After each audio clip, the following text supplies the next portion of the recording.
Hello बच्चों, केम छो? जय स्वामीनारायण। ઉષ્માગતિશાસ્ત્ર ચેપ્ટરની અંદર આપણે 3 લેક્ચર ફિનિશ કર્યા. ત્રીજા લેક્ચરની અંદર તમને કાર્યની ગણતરી કરતા શીખવાડી. એ કાર્ય તમારું પ્રતિવર્તી હોય કે અપ્રતિવર્તી હોય. જો પ્રતિવર્તી કાર્ય હોય તો પ્રતિવર્તી કાર્ય માટે સૂત્ર તમારું ચોક્કસ વાપરવું પડે. કયું સૂત્ર વાપરવાનું? NRT ln V2/V1 અથવા VF/VI. અને લોગમાં કન્વર્ટ કરીએ તો 2.303 NRT log VF/VI અથવા V2/V1. આ રીતે આપણે સૂત્ર બનાવ્યું. અને એ સૂત્રમાં થોડુંક વધારે કર્યું હતું આપણે કે સમતાપી પ્રક્રમ આપ્યો હોય તો બોયલનો નિયમ લાગુ પાડીને આપણે બનાવ્યું હતું P1V1 બરાબર P2V2 અથવા PIVI બરાબર. તો એ સૂત્ર પ્રમાણે પણ મેં તમને વર્ક શોધતા શીખવાડ્યું કે W બરાબર -NRT ln PI/PF અથવા -2.303 NRT log VI/VF. પણ જ્યારે પણ પ્રક્રમ અપ્રતિવર્તી હોય તો અપ્રતિવર્તી પ્રક્રમનું કાર્ય શોધવા માટે ક્યારેય આ સૂત્ર વપરાતું નથી. અપ્રતિવર્તી પ્રક્રમ માટે અહીંયા આપણે વાપરીએ છીએ સૂત્ર કયું? -P∆V. બરાબર, ખાસ ધ્યાન રાખવાનું કે જો પ્રોસેસ ઇરિવર્સિબલ હોય, અપ્રતિવર્તી હોય તો કાર્ય માટે -P∆V જ સૂત્ર વાપરવાનું, નહીં તો તમારો આન્સર ખોટો આવશે. રકમમાં ઉલ્લેખ કરેલો જ હોય. તો મેં તમને કહ્યું હતું કે કાર્યના કેવી રીતે એક્ઝામ્પલ પૂછી શકાય, તો તેના વિશે હવે આપણે જોઈએ કે તમને આ રીતે રકમમાં એક્ઝામ્પલની અંદર આ રીતે એક ફિગર આપી દે, ગ્રાફ આપે. ધારો કે દબાણ P વિરુદ્ધ કદ V નો આલેખ છે અને તમને આ રીતે એક પ્રોસેસ આપી દીધી અને એ પ્રોસેસ કેવી? એક ક્લોકવાઇઝ સમઘડી દિશામાં. અને આલેખની અંદર આ રીતે ઉલ્લેખ કરેલો હોય કે અહીંયાથી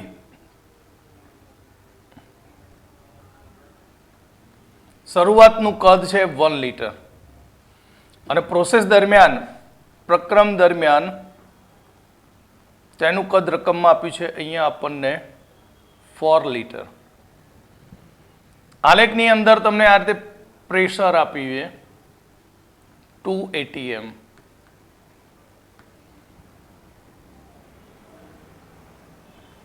અને 5 atm. તો તમારે આ આલેખ ઉપરથી તેનું કાર્ય શોધવાનું છે. શું શોધવાનું છે? કાર્ય. તો પહેલા આલેખની અંદર તમારે જોવાનું કે જે પ્રક્રમ આપ્યો છે અથવા જે પ્રણાલી આપી છે એ પ્રણાલીની અંદર એ કઈ દિશામાં કાર્ય કરે છે. તો યાદ રાખવાનું કે આ રીતે ક્લોઝ પ્રોસેસ આપેલો હોય પ્રક્રમ, બંધ ચક્રીય પ્રણાલી આપી હોય તો બંધ ચક્રીય પ્રણાલીની અંદર સમઘડી દિશામાં હોય તો કાર્ય W તમારે નેગેટિવ ગણવાય. આન્સર કેવો આવે?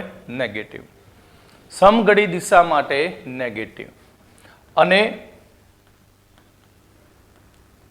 વિષમઘડી દિશામાં એન્ટી ક્લોકવાઇઝ હોય તો વર્ક તમારું આવશે પોઝિટિવ. આ પણ આપણે પ્રૂવ કરીશું. તો આ પ્રક્રમની અંદર થતું કાર્ય કેટલું? તો કાર્ય શોધવા માટે તમારે શું શોધવો પડે? એરિયા. શું શોધવાનો? એનો એરિયા. એટલે આ એનું ક્ષેત્રફળ શોધી નાખો. તો ગોળાકારનું વર્તુળનું ક્ષેત્રફળ કેટલું? πr² થાય. તો આ બંનેનો ડિફરન્સ જુઓ તો આ ડિફરન્સ છે 3 atm અને આની ઉપરથી આપણે એનો ડાયામીટર લઈ લઈએ તો એ પણ 3 લીટર થાય. માટે આ પ્રોસેસનું કાર્ય W બરાબર πr² atm લીટર. એટલે કે પાઈ આર કેટલો? તો ડાયામીટર કેટલો તફાવત આવે છે? બંનેમાં 3 નો આવ્યો ને, બંનેમાં 3 નો એટલે ડાયામીટર 3 તો રેડિયસ થશે 3/2. માટે 1.5 રેડિયસ, તો 1.5 સ્ક્વેર, સોરી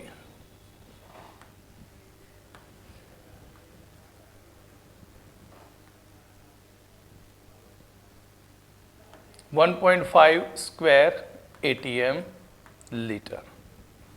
ઓકે, તો આ આન્સર તમારો, અને પછી કિંમત મૂકી દો 3.14 ગુણ્યા 1.5 નો વર્ગ ATM લીટર. પણ જો આન્સર કાર્ય તમને જૂલમાં આપ્યું હોય શોધવાનું, જો કાર્ય તમારે જૂલમાં શોધવાનું કહ્યું હોય તો જૂલની અંદર કાર્ય શોધવાનું કહ્યું હોય તો ATM એટલે તમે જાણો છો કે 1 ATM લીટર બરાબર ATM નું મૂલ્ય 1.013 ગુણ્યા 10⁵ ન્યૂટન પ્રતિ મીટર સ્ક્વેર ઇન્ટુ લીટરને મીટર ક્યુબમાં કન્વર્ટ કરવું છે. લીટરને મીટર ક્યુબમાં તો -3 મીટર ક્યુબ. માટે આન્સર આપણે લખીએ તો 101.3 જૂલ. 1 ATM લીટર બરાબર 101.3 જૂલ. અથવા તો તમને કહ્યું હોય કે એને કેલરીમાં શોધો. શેમાં શોધવાનું? કેલરીમાં. જો કેલરીમાં શોધવાનું કે તો 1 કેલરી બરાબર 4.13 જૂલ. તો આ રીતે તમે કાર્યને કેલરીમાંથી જૂલમાં, જૂલમાંથી કેલરી અને ATM લીટરમાં કન્વર્ટ કરી શકો. પણ ખાસ યાદ રાખો કે આ રીતે આકૃતિવાળા આલેખ ઉપરથી તમારે જો શોધવાનું કહ્યું હોય વર્ક, તો એનો એરિયા શોધવો પડે. શું શોધવાનો? એરિયા. તો અહીંયા આપણે કહ્યું કે સમઘડી માટે માઇનસ છે અને વિષમઘડી માટે પ્લસ છે, તો એને આપણે એક બીજા એક્ઝામ્પલ દ્વારા એને પ્રૂફ કરીશું, સાબિત કરીશું. તો હવે આપણે સાબિત કરીએ કે સમઘડી દિશા માટે કાર્ય નેગેટિવ હોય અને વિષમઘડી માટે પોઝિટિવ. કેવી રીતે? તો અહીંયા આપણે એક બંધ પ્રણાલી લઈશું. અહીંયા આપણે એક બંધ પ્રણાલી લઈએ P વિરુદ્ધ કદ V ની, જેની અંદર અહીંયા શરૂઆતનું તેનું કદ છે 1 લીટર અને તેનું અંતિમ કદ છે 4 લીટર અને અહીંયા તેનું દબાણ છે 2 ATM અને અહીંયા દબાણ એનું થાય છે 5 ATM. કેટલું થશે? 5 ATM. તો તમે આનો ડાયરેક્ટ આન્સર, અને આ પ્રક્રમ આપણે લઈશું સમઘડી દિશામાં અને બંધ ચક્રીય પ્રણાલી છે. કેવી છે? બંધ ચક્રીય પ્રણાલી. તો આ બંધ ચક્રીય પ્રણાલીનું થતું કાર્ય કેટલું થાય? તો બંધ ચક્રીય પ્રક્રમ દરમિયાન પ્રણાલીમાં થતું કાર્ય W બરાબર શું થશે? એનો એરિયા. એરિયા એટલે એનું ક્ષેત્રફળ. તો આ એનું ક્ષેત્રફળ થશે. તો આનો તફાવત કેટલો? 3 નો છે અને આનો તફાવત દબાણનો કેટલો છે? 3 નો. તો -3 ગુણ્યા 3 ATM લીટર, માટે -9 ATM લીટર. આ થયું કદ, અરે થતું આખા પ્રક્રમનું કાર્ય. સાવ સહેલું, ડાયરેક્ટ આ આન્સર આવી ગયો. પણ આપણે સાબિત કર્યું માઇનસ કેમ નિશાની આવી તે. તો અહીંયા તમે જુઓ કે આ લાઈન ઉપર કદ શું છે? તો અહીંયા નંબર નામ આપી દઈએ આપણે A, B, C અને D. તો આ ABCD જે આખો પ્રોસેસ છે, એ પ્રોસેસની અંદર AB દરમિયાન વાયુનું કદ કેટલું રહેશે? 1 લીટર. એટલે વાયુનું કદ AB ઉપર અચળ છે, CD ઉપર પણ વાયુનું કદ કેવું છે? અચળ છે. CD પર પણ વાયુનું કદ કેવું છે? અચળ. માટે અહીં AB અને CD એ કેવા થવાના? સમકદી.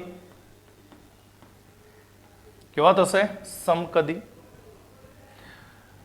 અને જો અચળ કદે પ્રક્રમ કાર્ય કરે, અચળ કદે પ્રક્રમ કાર્ય કરે તો કદનો તફાવત કેવો થઈ જાય? 0 થાય. તો આના માટે AB નો કદનો તફાવત શું? 0. કેમ? 1 - 1 એના જ. આનો કદનો તફાવત શું થાય? 4 - 4 0 જ થાય.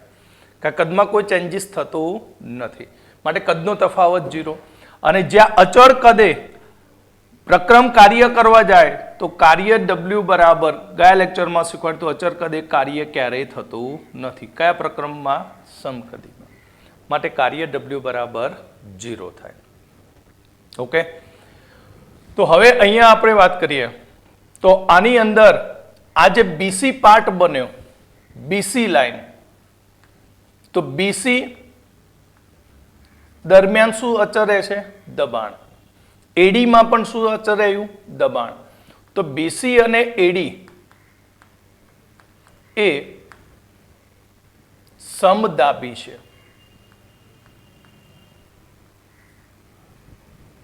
તો હવે આપણે AB, CD, BC અને AD ના દરેક ઉપરનું શું શોધીશું? કાર્ય. આપણે કહ્યું હતું કે નાના નાના સૂક્ષ્મ તબક્કામાં પ્રણાલી કાર્ય કરતી હોય તો દરેક તબક્કાના કાર્યનો આપણે શું કરવાનો? સરવાળો કરવાનો, એટલે આપણને કુલ કાર્ય મળી જાય. જેમાં આપણને સમકદી માટે કાર્ય બંનેમાં કેવું થયું? 0. એટલે આપણે AB નું કાર્ય ગણીએ WAB, તો એ કાર્ય 0 થશે. કેમ? કારણ કે સમકદી છે. એ જ પ્રમાણે કાર્ય CD, તો કાર્ય CD પણ સમકદી હોવાથી કેવું થશે? 0 થશે. તો હવે આપણે કાર્ય શોધવું. કાર્ય BC. કાર્ય કોનું શોધવું? BC નું. તો BC નું કાર્ય કેટલું થાય?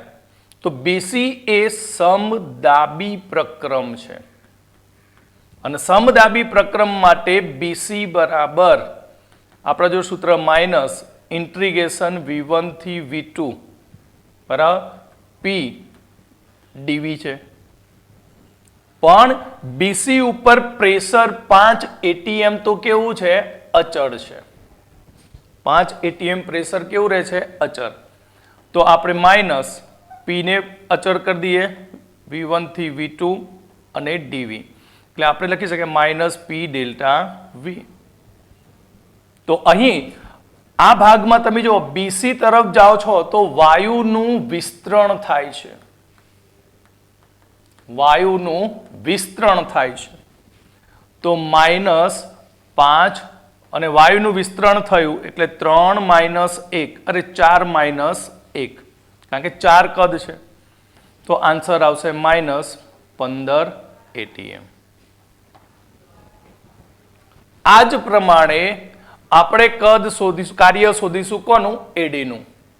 તો WAD નું કાર્ય કેટલું? તો તેના માટે આપણે અહીંયા આ રીતે ડાયરેક્ટ લખી શકીએ -P ડેલ્ટા V. તો -P કેટલો છે? તો અહીંયા આપણું પ્રેશર કેટલું મળ્યું? 2 atm. તો 2 atm. અહીંયા AD ઉપર વાયુનું સંકોચન થાય છે. તો વાયુનું સંકોચન થાય તો અહીંયા આપણે શરૂઆતની અંદર આ ફર્સ્ટ થશે અને આ સેકન્ડ, તો કદનો તફાવત કેટલો આવશે? -3. તો અહીંયા આપણું +6 atm લીટર. શીખવાડ્યું વાયુનું વિસ્તરણ થાય એટલે વાયુ દ્વારા કાર્ય થાય, અને વાયુ દ્વારા કાર્ય થતું હોય, પ્રણાલી દ્વારા કાર્ય થતું હોય તો કાર્ય નેગેટિવ હોય. પણ વાયુનું સંકોચન થાય એનો મતલબ કે પ્રણાલી પર કાર્ય થયું, માટે કાર્ય અહીંયા W આપણને કેવું મળ્યું? પોઝિટિવ.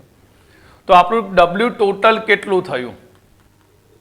તો W ટોટલ આપણને મળશે, પેલા બે 0, -15 +6, તો -9 atm લીટર. અને માઇનસ નિશાની આપણને સૂચવે છે કે આખો પ્રક્રમ કેવો છે? સમઘડી દિશામાં. જો વિષમઘડીમાં હોત તો આનો આન્સર કેવો આવત? પોઝિટિવ આવત. પણ આપણે સાબિત કરીને બતાવ્યું કે આ પ્રોસેસ આખું કયો છે? સમઘડી દિશામાં. બાકી એક્ઝામ્પલ તમારું આટલામાં જ કમ્પ્લીટ થઈ જાય, પણ કેમ માઇનસ લેવામાં આવે અને કેમ પ્લસ, તેની આ સાબિતી. ઓકે, તો નોટ્સ બનાવજો. બીજો આપણે એક્ઝામ્પલ જોઈશું હવે. ચલો આપણે એક રકમ લઈએ. રકમ લઈશું આપણે 27°C તાપમાને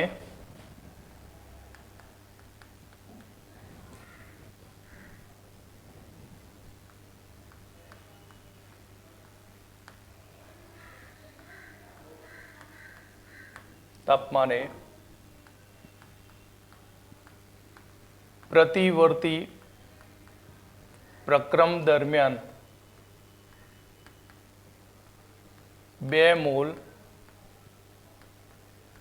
આદર્શ વાયુના કદમાં 10 લીટરથી 20 લીટર જેટલો વધારો થાય છે તો આદર્શ વાયુ દ્વારા થતું કાર્ય શોધો. R બરાબર 2 કેલરી અથવા 8.314 જૂલ. તો હવે આપણે આનું કાર્ય શોધી શકીએ. સાવ સહેલું એ કેમ? કારણ કે પ્રતિવર્તી પ્રક્રમ દરમિયાન આદર્શ વાયુ માટે મોલની સંખ્યા આપી દીધી n બરાબર 2 મોલ.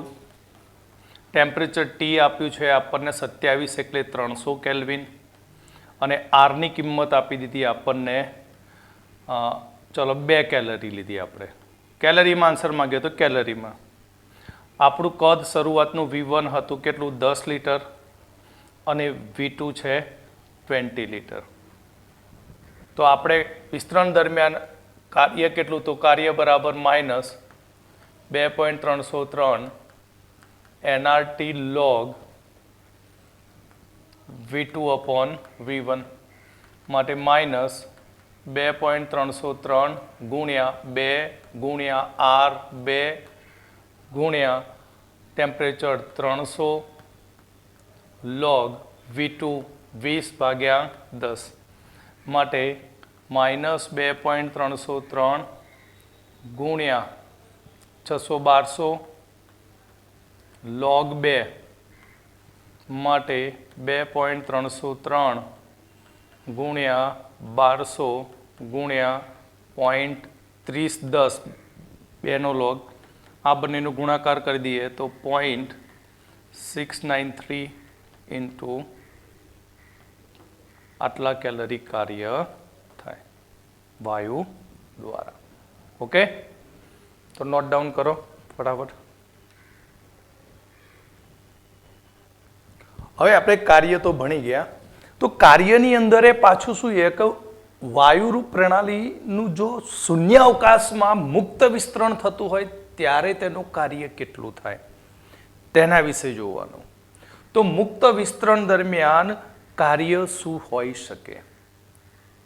એટલે કે શૂન્ય અવકાશની અંદર બાહ્ય દબાણ P એક્સટર્નલ પ્રેશર 0 હોય ત્યારે વાયુનું વિસ્તરણ થાય તો તેને મુક્ત વિસ્તરણ કહેવામાં આવે છે.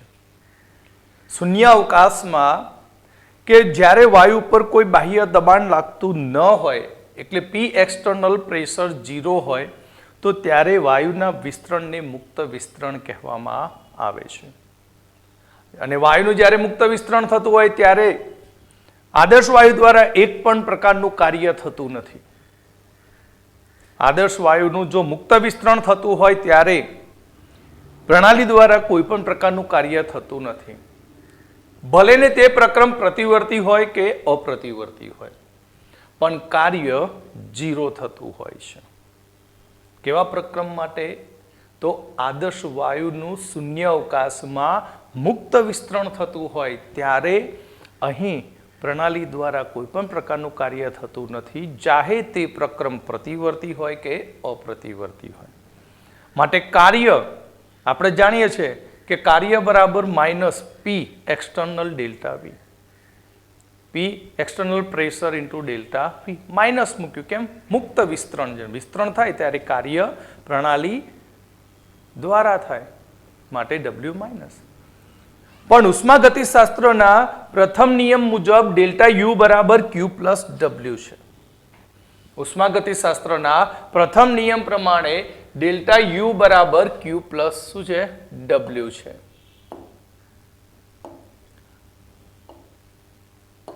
તો ક્યુ પ્લસ ડબલ્યુ અને ડબલ્યુ એટલે શું? Minus P external delta V. પરંતુ જો અહીંયા કદમાં ફેરફાર થતો ન હોય તો બરાબર, કદમાં ફેરફાર ન થતો હોય તો ડેલ્ટા વી બરાબર 0 થઈ જાય. તો આ સૂત્રમાં આપણે ડેલ્ટા વી બરાબર 0 મૂકી દઈએ તો ડેલ્ટા યુ બરાબર ક્યુ થઈ જશે, કારણ કે પી એક્સટર્નલ ઇન્ટુ 0, 0 ની સાથે કોઈ પણ સંખ્યા વડે ગુણાકાર કરો તો 0 જ થવાનો, માટે ડેલ્ટા યુ બરાબર ક્યુ થશે. પણ એને લખાય શું? ડેલ્ટા યુ બરાબર ક્યુ વી. અહીંયા નીચે લખ્યું, સબસ્ક્રાઇબ કર્યું, નીચેની તરફ વી લખ્યો. એનો મતલબ અચળ કદે પ્રક્રમની અંદર પૂરી પાડવામાં આવેલી ઉષ્મા છે. ક્યુવી નો મતલબ થાય અચળ કદે પ્રણાલીની અંદર પૂરી પાડવામાં આવેલી ઉષ્મા, ચાહે એ મેળવેલી હોય કે ગુમાવેલી હોય, પણ તે યાંત્રિક ઉર્જાના ફેરફાર જેટલું થતું હોય છે. એટલે ક્યુવી એટલે કે અચળ કદે ઉષ્મા પૂરી પાડવામાં આવે છે તેનું સૂચન કરે છે. એટલે યાદ રાખજો કે મુક્ત વિસ્તરણ એ પણ શામાં? શૂન્ય અવકાશમાં કહ્યું હોય તો પ્રણાલી દ્વારા કોઈ પણ પ્રકારનું કાર્ય થતું નથી. ઓકે, તો હવે આપણે જોઈશું આદર્શ વાયુ અને મુક્ત વિસ્તરણ. આદર્શ વાયુનું સમતાપી અને મુક્ત વિસ્તરણ. તો આદર્શ વાયુનું જ્યારે શૂન્ય અવકાશમાં વિસ્તરણ થાય ત્યારે તેના દ્વારા કોઈ કાર્ય થતું નથી. કેમ? હમણાં આગળ વાત કરી કે શૂન્ય અવકાશની અંદર વાયુ ઉપર કોઈ બાહ્ય દબાણ હોતું નથી, માટે પી એક્સટર્નલ પ્રેશર 0 હોય છે. પી એક્સટર્નલ પ્રેશર કેવું હોય? 0. તો આદર્શ વાયુનું શૂન્ય અવકાશમાં સમતાપી વિસ્તરણ થાય ત્યારે પણ કાર્ય 0 હોય છે, કારણ કે પી એક્સટર્નલ પ્રેશર 0 હોય. અને જુલ નામના વૈજ્ઞાનિકે તો પ્રાયોગિક રીતે નક્કી કરીને આપ્યું કે જ્યારે સમતાપી આદર્શ વાયુનું વિસ્તરણ હોય, સમતાપી આદર્શ વાયુનું વિસ્તરણ હોય ત્યારે ક્યુ બરાબર 0 થાય. માટે ઉષ્માગતિશાસ્ત્રના પહેલા નિયમ પ્રમાણે આપણા જોડે સૂત્ર હતું કે ડેલ્ટા યુ બરાબર ક્યુ પ્લસ ડબલ્યુ, અને W0 Q0, માટે યાંત્રિક ઉર્જા પણ 0 થાય. MCQ ની અંદર પૂછાઈ ગયેલું એ આગળના એક્ઝામોની અંદર, આદર્શ વાયુનું સમતાપી વિસ્તરણ થાય ત્યારે ડેલ્ટા યુ 0 થાય છે. કેમ?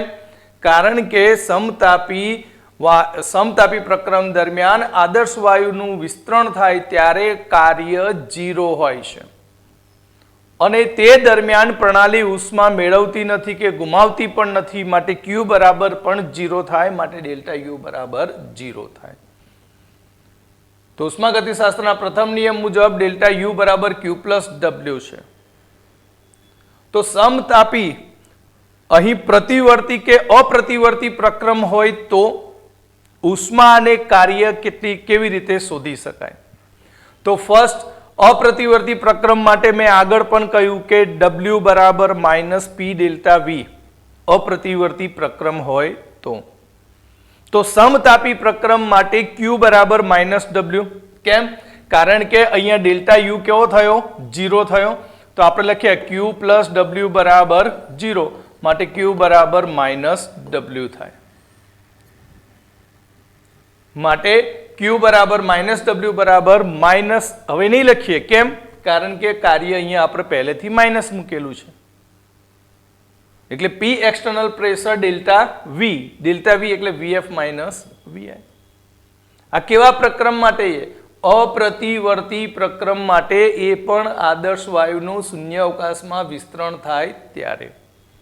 અને સમતાપી પ્રતિવર્તી પ્રક્રમ માટે લખવું હોય તો પણ લખી શકાય.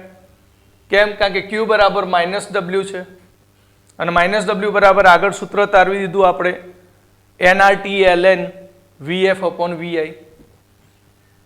બરાબર, માઇનસ નીકાળી દેવાનું. કેમ? કારણ કે અહીંયા માઇનસ છે. તો સમતાપી પ્રતિવર્તી પ્રક્રમ માટે Q બરાબર -W. કેમ? ઉષ્માગતિશાસ્ત્રના પ્રથમ નિયમ પ્રમાણે કે ડેલ્ટા યુ બરાબર 0 ગણીએ તો Q બરાબર -W થાય. કારણ કે પ્રકરણ દરમિયાન જેટલી પ્રણાલી ઉષ્માનું શોષણ કરશે તે પ્રણાલી દ્વારા થતા કાર્યમાં વપરાય માટે માઇનસ. માઇનસ ક્યારે હોય? પ્રણાલી દ્વારા કાર્ય થતું હોય ત્યારે. માટે Q બરાબર -W બરાબર nRT ln VF/VI. ln દૂર કરી log લગાવીએ તો 2.303 nRT log VF/VI. તો અહીંયા સમોષ્મી પ્રક્રમ માટે Q બરાબર 0 થાય. સમોષ્મી પ્રક્રમ પ્રણાલી ઉષ્મા મેળવતી નથી કે ગુમાવતી નથી. એટલે ખાસ MCQ માટે આ ઇક્વેશનો યાદ રાખજો. બરાબર, અને એક્ઝામ્પલ માટે પણ ઉપયોગી બનશે. પણ એમાં પણ તમારે એ ધ્યાન રાખવાનું, રકમની અંદર વાયુનું મુક્ત વિસ્તરણ આપે બરાબર છે, પણ એમાં એક શબ્દ હોવો જોઈએ. કયું? શૂન્યાવકાશ. તો તમે તે દરમિયાન મેળવેલી શોષાયેલી ઉષ્મા કે પ્રણાલી દ્વારા થતું કાર્ય તમે ડાયરેક્ટ શોધી શકો છો. પણ શૂન્યાવકાશ શબ્દ હોવો જોઈએ, નહીં તો તમારું સીધું કાર્ય મળે. કાર્ય W બરાબર -2.303 nRT log VF/VI થી. ઓકે, તો આજે આપણે આટલા સુધી રાખીશું.